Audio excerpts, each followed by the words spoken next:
It's I'm just intrigued by the idea of the smaller amounts of bees. Yeah, it's so if the bees are healthy, and it's all about ratio. It's the bees will fill if you have a population of bees with a cavity that they occupy, they'll fill the cavity to the same degree like they would, a 2 deep colony, has usually about half to 2/3 of the cavities, like all honey throughout the winter, right, for good winter stores. So if you have a smaller cluster on 4 combs, it's the same ratio, about 2/3 of the cavity is honey, and then you have the bees.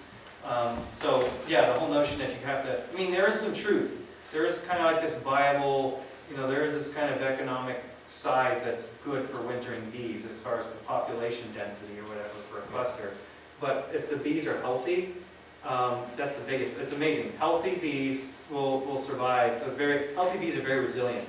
Sometimes I overthink that. I forget that. If I have and if the population because I have had years where I do see it, like 2017 going into the 18 was one of the worst years, one of the worst high mortality that year. I don't know what was going on, but a lot of my bees were sick.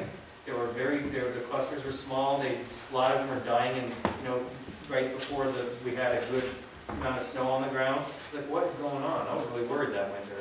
And then I had just enough come through the spring to really pick up and run with the next year. But the years that everything's healthy, I'm amazed. I'll take colonies, I'll just kind of write them off, think they're not even gonna make it. A small little cluster, and actually I've done it before. You take the box, and I don't want to bring it back to the shop. It's still got live bees in it, so I'll just put it off on the pallet. I won't even wrap it, because I wrap some of the colonies. I just kind of tie the top down so that it doesn't get, the lid doesn't blow off in the winter. And I come back in the spring, and I'm like, well, let's see what's in the box, and the cluster's alive.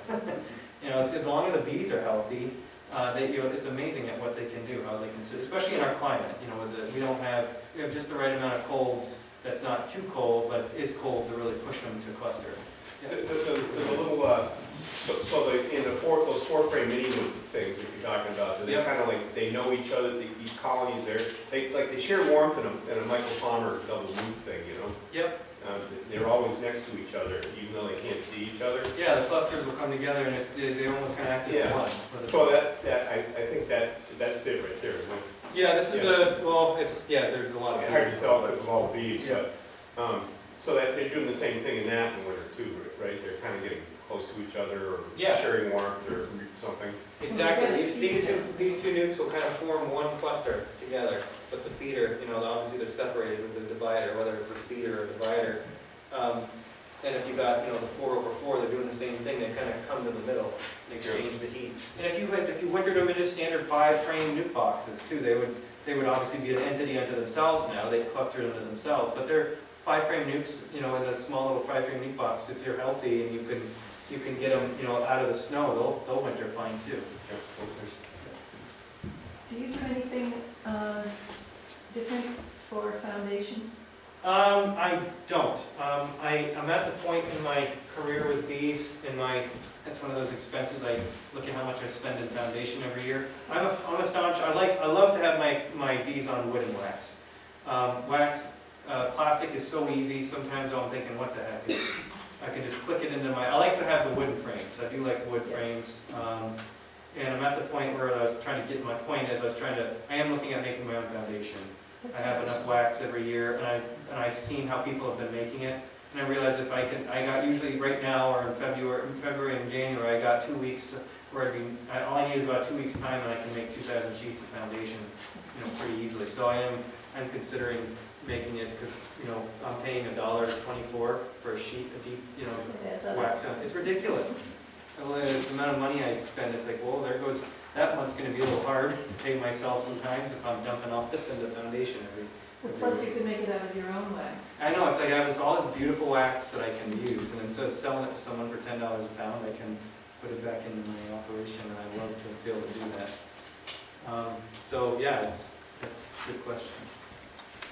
How many queens have you actually caught out of the air in swarms? Brian tells me. Oh, God.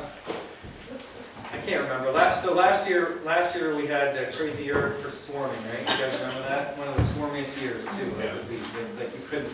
couldn't keep them in the boxes. So in the yards that I made the queens in, we were making up mating nukes one day, and you can, if you've been around bees long enough, you can hear them before they swarm. They kind of have this sort of elevated buzz and just kind of frank. It's not a frantic sound, but it's like, all right, something. A beehive's about ready to take off. So I ran over. I mean, it's not like you guys, if you pay attention, you'll be able to do this too. But you just hear this. You hear the hive ready to swarm, and you can start to see they're not really pouring out yet, but you just get poised and ready.